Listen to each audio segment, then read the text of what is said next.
Morning. আশা করব তোমরা সবাই খুব ভালো আছো আর সুস্থ আছো। আমিও খুব ভালো আছি। আজ হচ্ছে 19শে মার্চ, বুধবার। বাজে এখন সকাল 7:30। আজকে না 6টার সময় ঘুম থেকে উঠে পড়েছি, জানো তো। এমনিতেও মাথায় চাপ নিয়েই শুয়েছিলাম যে একটু সকাল সকাল উঠতে হবে।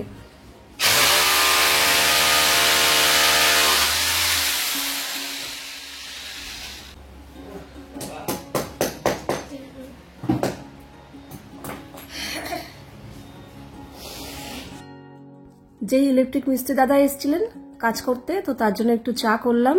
আর সকাল সকাল আজকে 4:30 থেকে 8টার মধ্যে আমাদের ঘরে ইলেকট্রিক মিস্ত্রি আসার কথা ছিল, যার জন্য সকাল সকাল ঘুম ভেঙে গেছে। আর একটু দেরি করে নিয়ে উঠে পড়েছি। উঠে কি করে যে সময়টা চলে যাচ্ছে উনি আসার পর থেকে আমি নিজেও বুঝতে পারছি না। না কোনো কাজ করতে পারছি, না কিছু করতে পারছি। উনি এদিকে এইসব কাজ করছে, আমি অন্য কাজে হাতও দিতে পারছি না। তো এইভাবেই সকালটা আমার কিভাবে যে গেছে হুড়োহুড়ির মধ্যে, কি বলবো আর কি। তো উনি এখানে কাজ করছে, সেজন্য বিছানা চাদর টাদর সমস্ত কিছু তুলে দিয়েছি। পরে আবার বিছানা ঝেড়ে ঝুড়ে চাদর পাততে হবে। তো উনি এখন যেটা করছে সেটা হচ্ছে যে আমাদের ঘরে না মশারি টাঙানোর জন্য কোনো হুক ছিল না। তো আমি খুবই অসুবিধা করে মশারি টাঙাতাম। যেই কটা দিনই টাঙাই সেই কটা দিনই জানলার এখানে সেখানে, তো মশারিটাও টেরা বেঁকা হয়ে যেত, সোজা হতো না। তো আজকে যখন উনি এসছেই, তো ওনাকে দিয়ে এই কাজগুলো করিয়ে নিলাম। সেটা হচ্ছে দুটো ঘরেই মশারি টাঙানোর জন্য হুক টানালাম।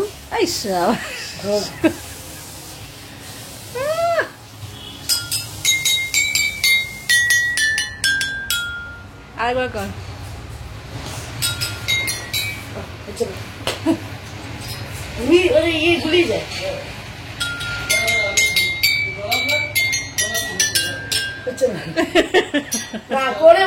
আচ্ছা করি বই। হ্যাঁ আসছি, করবো। হ্যাঁ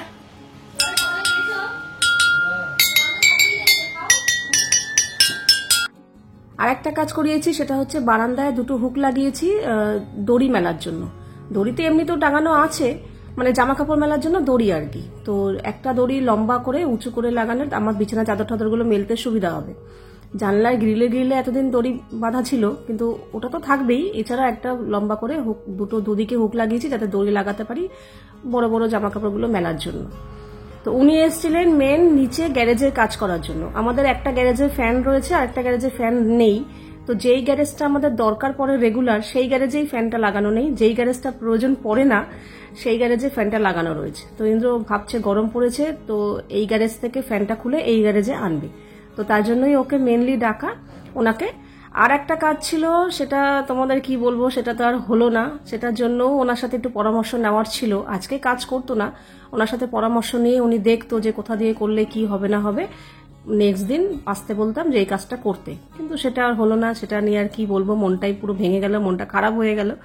অনেক কিছু প্ল্যান করেছিলাম, কিন্তু পুরোটাই একদম ভেস্তে গেল। কি বলবো আর, সেসব তোমাদের পরে বলবো। যাই হোক, উনি থাকা অবস্থা তো ঘরদোর নোংরা হয়েইছে। আর একটা দিকে বাঁচোয়া যে ওনার কাজটা পূজা আসার আগে হয়ে গেছে, যার জন্য পূজা ঘরটর ঝাড় দিয়ে ও বাসন টাসন মেজে ঘর মুছে চলে গেল।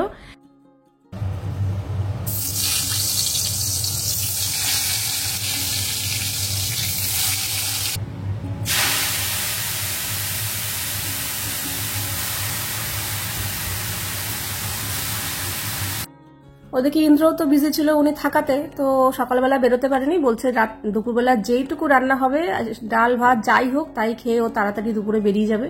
তো তার জন্য তাড়াহুড়ো করে রান্নাঘরে চলে এসেছি। এসে একটু মটর ডাল কুকারে দিলাম। সেই যে আগের দিন এতগুলো শাক পাতা আনা হয়েছিল, আজকে সব শাক পাতাই রান্না হবে। কারণ শাক পাতাগুলো একটু রাখা যাবে না। অলরেডি গতকাল যখন আমি লাউ শাকটা কাটছি, দেখছিলাম কয়েকটা পাতা একটু হালকা পচন ধরেছে, সেগুলো বাচ্চা দিয়ে রেখেছি, কাজেই রাখা যাবে না। হ্যাঁ, রান্না করে রাখলাম সেটা আলাদা ব্যাপার, কিন্তু কাঁচা অবস্থায় আর রাখা যাবে না। পাট শাক, কুমড়ো শাক, লাউ শাক, এই 3 রকম শাকই আজকে করতে হবে। আমি ওকে বলেছি ঠিক আছে, যেমন শাক এনেছো আজকে তোমাকে সব শাকই খাওয়াবো, আর কিচ্ছু রান্না হবে না। তো পাট শাক ভাজা করব, আর কুমড়ো শাকটা দিয়ে ডাল করব, আর হচ্ছে লাউ শাকের চচ্চড়ি করব। ডাল চচ্চড়ি ভাজা সবই আছে, শাকের ওপর দিয়ে যাবে। তো মাঝখানে রান্নার মাঝখানে আবার একটু বেলের শরবত খেলাম। তো ইন্দ্র নিচে গেছিল গ্যারেজটা পরিষ্কার করতে, কারণ ফ্যান চেঞ্জ করা হয়েছে, গ্যারেজও নোংরা হয়েছে, দুটো গ্যারেজই নোংরা হয়েছে। তো দুটো গ্যারেজই ও ঝাড় ঠাড় দিয়ে পরিষ্কার টরিষ্কার করেই এলো।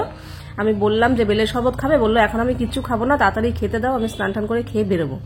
তো ও ওই গ্যারেজ পরিষ্কার করতে করতে আমি তাড়াহুড়ো করে ভাত হয়ে গেছিল, বেগুন ভাজা হয়ে গেছিল, আর কুমড়ো শাক দিয়ে ডালটা হয়ে গেছিল। তো একটু পাঁপড় ভেজে দিলাম, কিন্তু লাউ শাকের চচ্চড়িটা হয়নি। তো বললো থাক, ওটা পরে করব, কিন্তু আমাকে রান্না করতেই হবে, বললামই, রাখা যাবে না। আর অলরেডি আমি শাকগুলো বার করে সব ভিজিয়ে দিয়েছি, ধোয়া হয়ে গেছে। তো আজকে না এই অনেক দিন বাদে এই গয়না বড়িগুলো বার করলাম। সেই যে মৌসুমি কবে দিয়েছে সেটা রান্না করা হয়নি। আজকে ভাবলাম তাহলে লাউ শাকের চচ্চড়িটা এই গয়না বড়ি দিয়েই করি। তো এদিকে আমি চচ্চড়িটা বসাচ্ছি, আর ওদিকে কিন্তু ইন্দ্রকে অলরেডি খেতে দিয়ে দিয়েছি। একটু পাঁপড় ভেজে দিয়েছিলাম, তো ওই শাক ভাজা, ডাল আর বেগুন ভাজা আর পাঁপড় ভাজা দিয়ে খেয়ে নিই। ওয়াশিং মেশিনটা আমরা বারান্দায় এনে রাখবো, ঠিক এই জায়গাটা, চেয়ারটা যেখানটা আছে সেই জায়গাটা, কিন্তু হলো না। এই জায়গাটা অনেকটা চওড়া আমার, এই যে এখান থেকে এই জায়গাটা অনেকটা চওড়া। ওয়াশিং মেশিনটা খুব জোর এতটা আসতো তো হয়ে যেত, কিন্তু এই জায়গাটা একদমই সরু, এই প্যাসেজটা ওইটা সরু হয়ে আবার এখানটা চওড়া, কিন্তু এই যে জায়গাটা, মানে এই জায়গাটা আর এই পিলারটা, এই জায়গাটা এতটাই ছোট যেখান থেকে ওয়াশিং মেশিনটা আমার এখানে ঢুকবেই না, আটকে যাবে। এই যে এইটুকু জায়গাতে আটকে যাবে, আসবে না, তাই জন্য আনতে পারলাম না, নাহলে আমাদের সব ঠিকঠাক হয়ে গেছিলো। এই যে এখানে ড্রেনের লাইনও ছিল, কলের লাইন আর ইলেকট্রিকের লাইনটা করলেই হয়ে যেত, কিন্তু হলো না। যাকে কিছু করার নেই। এখানে জামা কাপড় দেওয়ার মেলার একটা হুক বেঁধেছি, মানে আটকেছি, আর ওই দেওয়ালে এতদিন ছিল না, এই যে এতদিন এই গিরিলে দড়ি বেঁধে রেখেছিলাম, এই যে, তো আজকে হুক আটকেছি। তো তোমাদের তো বললামই যে কি প্ল্যান করেছিলাম, যে এই জায়গাটা ওয়াশিং মেশিনটা রাখবো বারান্দায়, তাহলে ওয়াশিং মেশিন তো একটা কত বড় জায়গাটা জুড়ে ডাইনিংটা রয়েছে, একটা ঘিঞ্জি লাগছে ওই জায়গাটা, যদি ওয়াশিং মেশিনটা সরিয়ে দিই অনেকটা জায়গা ওখানে ফাঁকা হয়ে যাবে। তো সেটাই ভেবেছিলাম, কিন্তু ওই যে বললাম ওইটুকু জায়গা দিয়ে ওয়াশিং মেশিন ঢুকবে না, কাজেই কিছু করার নেই, আমার ওয়াশিং মেশিন এখানেই থাকবে। তো যাই হোক, জামা কাপড়ের দড়িটা মেলে দিলাম, যেই হুকটা লাগিয়েছিলাম সেইখানে দড়িটা মেলে দিলাম, কারণ আমি স্নান করতে যাওয়ার আগে তো কেচে ধুয়ে স্নান করব, তো মেলতে হবে, তো তার জন্য স্নান করতে যাওয়ার আগেই দড়িটা টানিয়ে দিয়ে ইন্দ্রকে বলেছিলাম, ওর এখন সময় নেই, ওগুলো রাখো পরে করবো, পরে করার অপেক্ষা থাকলে আমার হবে না, এইসব কাজ আর আমার যখন তখন করে নিতেই ভালো লাগে। তো আমি ওই দড়িটা টানিয়ে দিয়ে জামা কাপড় কেচে স্নান টান করে এলাম, এখন পুজো দেবো। ও পুজো দেওয়ার কথা শুনে মনে পড়লো, তোমাদের মধ্যে অনেকেই বলেছো যে পুজোটা সকাল সকাল দিতে হয়, 12টার মধ্যে দিতে হয়। হ্যাঁ, আমি এটা জানতাম যে মন্দিরে নিয়ম আছে 12টার মধ্যে গেট বন্ধ হয়ে যায়, আবার 4টের সময় খোলে, কিন্তু সেটা যে বাড়ির নিত্য পূজার ক্ষেত্রে হয় সেটা আমার জানা ছিল না। যাই হোক, তো তোমরা যখন বলছো তো আমি অবশ্যই সেটা মানার চেষ্টা করব, এবার থেকে আমি সকাল সকালই পুজোটা দিয়ে দেওয়ার চেষ্টা করব। আসলে কি বলতো, আমাদের না অনেকেই বলেছো বাসি কাজ সেরে পুজোটা দিয়ে দিতে, তো বাসি কাজ সেরে না আমি পুজো দিতে পারবো না, কারণ ঘর মোছা হয় না, ঘর মুছতে মুছতে আমাদের 11টা 11:30 বেজে যায়, পূজা আসে, তো বাসি ঘরে তো পুজো দিতে পারবো না, তো তাই জন্য পরেই আমাকে পুজোটা দিতে হবে। তাও চেষ্টা করব ওই ও ঘর মুছে চলে যাওয়ার পরেই পুজোটা দিয়ে দিতে। আর এই যে আজকে আমাদের সব শাকের আইটেম হয়েছে, তো এই শাক দিয়েই আজকে পেট ভরাতে হবে। দুপুরবেলা শাক পাতা খাইয়েছি না, আমাকে এখন ফোন করে হাঁসের ডিম দিয়ে গেল। এই যে কোন বাড়ির বললো, একদম নিজের বাড়ির, জানি না কোত্থেকে পেয়েছে, তো ডিম দিয়ে গেল, হাঁসের ডিম, বললো রাত্রেবেলা ডিমের কষা, ঝোল না, ওর তো ডিকশনারিতে ঝোলই নেই, মাঝে মাঝে কি হয়, তো আমি কষা খাবো না, দেখি আলাদা করে ঝোলই করবো, মানে একসাথেই করবো, আলাদা করে আবার একটু জল দিয়ে ফুটিয়ে দেবো, গরম জল দিয়ে। হাঁসের ডিমের কষা আর ভাত হবে, আজকে রুটি হবে না। সব শাক পাতা বাইরে রেখেছিলাম, যে রাত্রে কি খায় না খায় জানি না। তোমাদের মধ্যে অনেকজন আমাকে একজনই কমেন্ট করেছো যে দিনের দিন যেই রান্না করো সেই রান্নায় তো রাত্রে খেয়ে নিতে পারো, তাহলে তার পরের দিন বাসি হয় না। খাবে না গো, একদিন একবেলা যেই রান্না হয় পরের বেলা রাত্রেবেলা সেই রান্না খেতে চায় না, যদিও বা খায় খুব রেয়ার, মানে মাঝে সাঝে আর কি মতিগতি হলো খায়, না হলে এক এক বাড়িতে আমি দেখেছি রাত্রেবেলা আর কোনো রান্নাই হয় না, শুধু ভাত কিংবা রুটি এটা হয়, নাহলে দুপুরের যা থাকে ওই দিয়েই খায়, কিন্তু আমাদের খায় না, মাঝে মাঝে খায়, কিন্তু সবসময় যে রেগুলার খাবে যে সেটা না, কাজেই আমাদের রেখেই দিতে হয়, পরের দিনই খেতে হয়, কিছু করার নেই। আর হ্যাঁ, আরেকজন কমেন্ট করছো, কি বলতো, এইসব কথাগুলো না ভাবি কি থাক, পরের দিন আমি ভিডিওতে ভয়েস ওভারে বলে দেবো, কিন্তু মনে থাকে না। বেলের শরবতের কথা জিজ্ঞাসা করেছো, যে বেলের শরবত ফ্রিজে রাখলে জমে যায় না, তো বেলের শরবত ফ্রিজে আমি আগে জানতাম না, আগে আমি খুব ঘন করে করতাম, ফ্রিজে রাখতাম, পরের দিন পুরো জমাট বেঁধে যেত, তো অসুবিধা নেই, সেখানেও জল দিয়ে আবার ঘুটে দিলে ঠিক হয়ে যায়, কিন্তু এত ঝামেলার দরকার নেই, যদি একটু পাতলা করে রাখা যায় তাহলে কিন্তু আর জমে না। এখন আমি ব্যাপারটা বুঝে গেছি, তো বেলের শরবত যখন করি আমি একটু পাতলা করেই করি, তোমরা তো দেখতেই পাও যে একটা বেলের শরবত করি আর কত, মানে 1 গামলা শরবত হয়ে যায়, তো একটু জল পাতলা করেই রাখি, তাহলে আর পরের দিন কোনো রকম জমাট বাঁধে না। ঠিক আছে, এই হচ্ছে ব্যাপার। তো ভেবেছিলাম কি, এই ওয়াশিং মেশিনটা বারান্দায় যদি নিয়ে যেতে পারি, আমার এই জায়গাটা অনেকটা ফাঁকা হয়ে যাবে, মাইক্রোওভেনটা এই পাশে নিয়ে আসবো, অনেক কিছু প্ল্যান করেছিলাম, কিন্তু পুরো প্ল্যান ভেস্তে গেল, কি ভাবলাম আর কি হলো। হঠাৎ মানে আমাদের সমস্ত ঠিকঠাক জানো তো, যে আজকে ইলেকট্রিক মিস্ত্রি এসেছিল, তো ওনার সাথে কথা হলো। উনি যদিও আজকে করতো না, বললো না এসব কাজ আজকে হবে না, যে কোথা থেকে লাইন বার করবে, কারণ একটা পাওয়ার পয়েন্ট দরকার, বাইরে কোনো পাওয়ার পয়েন্ট নেই। আর জলের লোকের সাথেও কথা হয়ে গেছে, কালকে এসে লিস্ট লিখে দিয়ে যাবে যে কি কি জিনিস কিনতে লাগবে, পরশু দিন এসে কাজ করতো। তো হঠাৎই আমার আজকে আমি ওখানটা দাঁড়িয়ে আছি, ওই জায়গাটা দাঁড়িয়ে আমার হঠাৎ করেই মাথায় এলো যে এই জায়গাটা দিয়ে কি ওয়াশিং মেশিনটা ঢুকবে আদৌ। যেই বললাম, তো ইলেকট্রিক মিস্ত্রি ছিল তখন, তো উনি আবার সঙ্গে সঙ্গে ফিতে দিয়ে টেপ দিয়ে মেপে দেখলো, বললো না এটা 24 ইঞ্চির মতো জায়গা লাগবে ওখান দিয়ে ঢুকতে, কিন্তু ওটা 21 ইঞ্চির মতো আছে, 3 ইঞ্চি কম আছে, কাজে ওই জায়গাটা ঢুকবে না। ওই জায়গাটা যদি ঢুকে যেত, তারপরে ওই সামনের জায়গাটা চওড়া ছিল, কিন্তু ওই জায়গাটাই ছোট্ট, ওখান দিয়ে ঢুকবে না। কিছু করার নেই, ওয়াশিং মেশিন আমার এখানেই রাখতে হবে। অনেকে বারান্দায় রাখে, অনেকে বড় বাথরুম থাকলে বড় বাথরুমে রাখে, কিন্তু আমার বাথরুম অতটাও বড় নয় যে এত বড় ওয়াশিং মেশিন ঢুকে যাবে। কিছু করার নেই, এখানেই থাকবে। টাটাও আজকে আমার সাথে একটু দুপুরে ঘুমিয়েছিল, ঘুম থেকে উঠে বলছে কি মা আমাকে একটু লস্যি করে দেবে। আগের দিন লেবু শরবত খাওয়া বায়না করেছিল, আজকে আবার লস্যি। মানে আস্তে আস্তে ওর দেখছি ওর বাবার মতোই হয়ে যাচ্ছে, মানে ওর বাবাইও যেরকম গরমকালে এইসব খেতে পছন্দ করে, শরবত ঠান্ডা, ও দেখছি এরকম বলছে। বললাম ঠিক আছে করে দিচ্ছি। তো আমি বললাম তাহলে ভাইকে ডাক, এই বছরের প্রথম লস্যি করছি, ভাইকে ডাক। ও তো আগে লস্যি খেত না, তোজো ইদানিং খায়, তাহলে দুজনকেই করে দিই, কারণ সবসময় না অত বেশি করা সম্ভব হয় না। তো যেদিনকে ইন্দ্রকে দেবো সেদিনকে আর ওদের দেবো না, আর যেদিনকে আবার আমি যেদিনকে খাবো সেদিনকে, মানে যখন যেরকম যাকে দেওয়ার ইচ্ছা হবে তাকেই দেবো। কোনোদিন তাতানকে দিলাম, কোনোদিন ইন্দ্রকে দিলাম, কোনোদিন আমি খাবো। কেন সবার জন্য লস্যি করতে গেলে না ওই বড় মিক্সির বাটিটা বার করতে হয়, আর ওটাতে না চিনি ভালো পেস্ট হয় না, গুঁড়ো হয় না আর কি। তো আর অল্প অল্প জিনিস দেখবে ভালো হয়, বেশি করতে গেলেই সেটা গন্ডগোল হয়ে যায়। আর অতটা পরিমাণ দইও থাকে না যে সবার জন্য একসাথে করা যাবে, কাজেই সবাইকে যাকে যেদিন দেবো একদিনই দিতে হবে, মানে সবাইকে একসাথে দেওয়া যাবে না আর কি। তো আমি আজকে খাবো না, ইন্দ্রর জন্য আজকে করবো না, আজকে ওদের দুজনকে করে দিই, অন্যদিন আবার ইন্দ্রকে দেবো, আবার কোনোদিন আবার আমার ইচ্ছা হলে আমি খাবো। কারণ ওই যে বললাম টক দইয়ের পরিমাণ অতটা থাকেও না, আর অতটা করা সম্ভবও হয় না। তো আজকে ওদের দুজনকে করে দিলাম।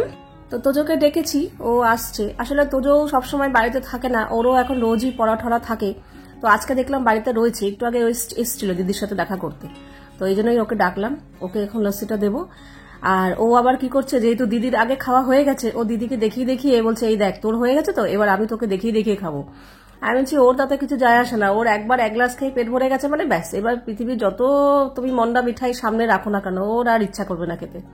এবার সবার তো আর সমান হয় না, তোজো আবার কি ওর নিজেরটা শেষ হওয়ার পরেও মানে সবার যদি কারোর হাতে থাকে তারটা আবার মানে ইচ্ছা করে আর কি, কিন্তু তাতানের তো আবার ওইসব ব্যাপার না, ওর 1 গ্লাস খাওয়া গেল মানে ব্যাস, এবার কে খাচ্ছ না খাচ্ছ, কোথায় কি আছে না আছে ওর আর প্রয়োজন নেই। এবার ওকে দেখিয়ে প্রথমে খাচ্ছিল, আমি যেই বললাম, এবার যেই দিদি বললো তো আমার পেট ভরে গেছে, এবার তুই যত খুশি খা, আমার আর তোরটা ইচ্ছা করবে না, তারপর আমার নিজেরটা খেলো।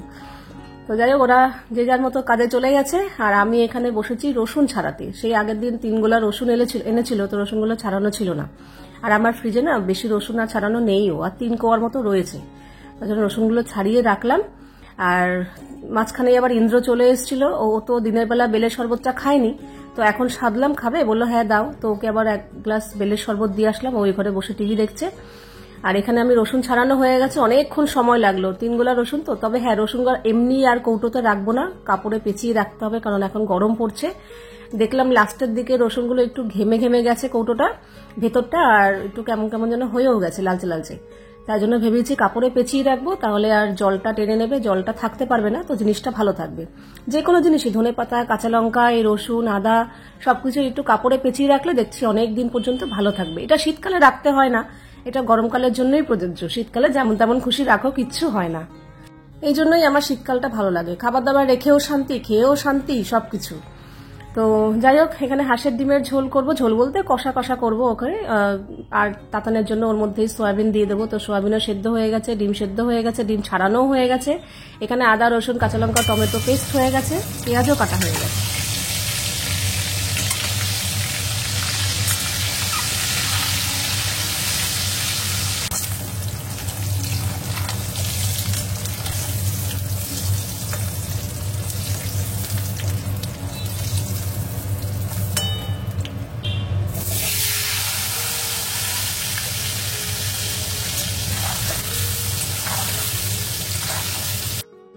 সবকিছু ভেজে ভুজে তুলে রেখেছি, আর এখানে মশলাও কষানো হয়ে গেছে। তো কিছুটা কষানো হয়েছে, আরো কিছুক্ষণ কষবে, ভালো মতো কষেনি। তো তার মধ্যে সোয়াবিনগুলো দিয়ে দিলাম।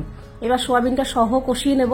তো বেশ ভালোক্ষণ অনেকক্ষণ ধরে কষানো হয়ে গেছে, তেল ছেড়ে দিয়েছে। তারপরে ভেজে রাখা ডিম আর আলুটা দিয়ে দিলাম, কারণ আলু তো সেদ্ধ করাই ছিল। দিয়ে এবার একটু কষিয়ে নেব। তবে হ্যাঁ, ইন্দ্রর জন্য কষাটা তুলে রাখবো, আর আমার আর তাতানের জন্য একটু ঝোল ঝোল করবো। মানে ওর ডিমটা আলুটা তুলে রেখে, যেটুকু ওর পরিমাণ গ্রেভি টেভি সহ তুলে রেখে, বাকিটা না আমি আরেকটু গরম জল করে ওর মধ্যে একটু নুন টুন দিয়ে আরো ভালো করে ফুটিয়ে একটু ঝোল ঝোল করেছি, কারণ আমি বলেছি আমার কষা একদমই ভালো লাগে না। তো এই দেখো, ইন্দ্রকে অলরেডি খেতে দিয়ে দিয়েছি। এখন বাজে ওই 10টার মতো। ও বলছে আমি খেয়ে দিয়ে শুয়ে পড়বো। তো ওর জন্য ওই কষা তুলে রেখেছিলাম, সেটা দিয়ে দিলাম। আর আমার আর তাতানের জন্য এই যে ঝোল। ও সোয়াবিন খাবে, আমিও সোয়াবিন খাবো। আর একটা ডিম আছে, হাঁসের ডিম, আর ওকে 2টো ডিম দিয়ে দিয়েছি। ও খেয়ে নিচ্ছে, বলছে হ্যাঁ ঠিকই আছে। তো এবার থেকে তাই করবো, আগে না করতাম না।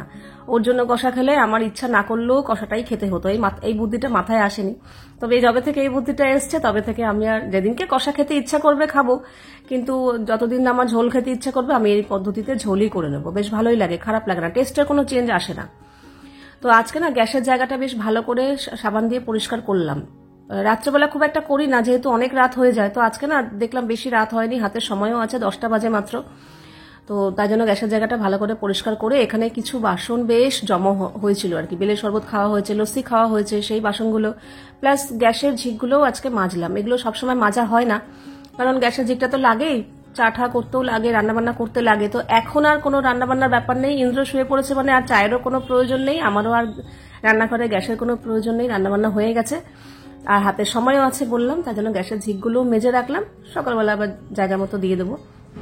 এদিকে তাতানকে ডাকলাম, ও খেয়ে নিল, আমিও দুজনে মিলে খেয়ে দিয়ে এই জায়গাটা রান্নাঘর পুরো পরিষ্কার হয়ে গেছে। আর এই বাসনগুলো তো মেজেই ছিলাম ভালো করে, টেবিলও পরিষ্কার হয়ে গেছে। এটো বাসন যেখানে রাখার গামলার মধ্যে সেখানে রেখে দিয়েছি, সকালবেলা ওপরটা তুলে দেবো। তো আমার না এইসব রান্নাঘর রাত্রেবেলা পরিষ্কার করার পর তোমাদের যেরকম দেখাচ্ছি, আমার এরকম দেখতে বেশ ভালো লাগে। দূরে দাঁড়িয়ে আমি কয়েক মিনিট একটু দেখি যে হ্যাঁ পরিষ্কার রান্নাঘর, তারপরে আমি ফ্রেশ হতে যাই। আর এদিকে তাতান পড়েছে ওর প্রজেক্ট নিয়ে, এখন কত রাত অবধি করবে জানি না, আজকেই লাস্ট, কালকেই প্রজেক্ট জমা দিতে হবে। তো চলো আজকের ভিডিওটা এখানেই শেষ করছি, আবার দেখা হবে নেক্সট ভিডিওতে। ততক্ষণের জন্য love you all, good night and tata.